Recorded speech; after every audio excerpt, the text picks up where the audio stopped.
I'm Pastor Pat, the founding pastor here at Crossroads Christian Church in Alma, New York.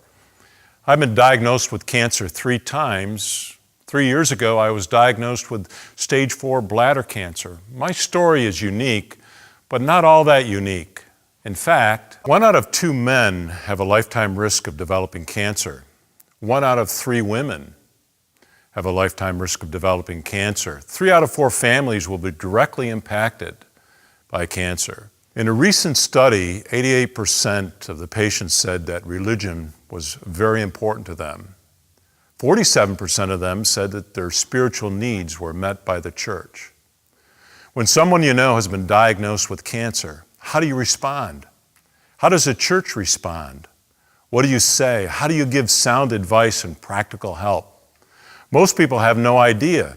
And so they avoid the necessary conversations, simply not knowing what to do or what to say. Personally, I experienced overwhelming fear and confusion, along with a loss of control of my life. People avoided me and simply didn't know how to help. So I sat down with Tammy Castellana and Michelle Becker. Both of them are cancer survivors. Their stories are incredible. And we said, let's do something about it. Let's take our experience and help the church be the church and offer hope at this critical point of need. And so we gathered a team of people around us, cancer survivors, doctors, surgeons, an oncology doctor, and others, and we began to develop the 7-part small group series called Life's Bend in the Road. After 2.5 years of work, it is completed and ready to be used as a small group curriculum in your church. In this small group series, we cover topics like everyone knows someone, fear, why me, living life by statistics, there's always hope, treatment options and nutrition, and how do I help, practical suggestions on how to help. The 7-part series comes with a 100-page workbook that is designed to stimulate group interaction. There are questions the group is encouraged to answer together, take-home notes, and I think the best part are the important references in the back of the study guide that help you to direct someone in the right direction when they have been diagnosed with cancer. It will equip the church to meet people at the bend in the road, the point of need. There is nothing like this series available for small groups. It's unique, professionally filmed, biblically based, and very interactive in its approach to this very difficult topic. When someone you know comes to a bend in the road, will you be ready to meet them at their point of need?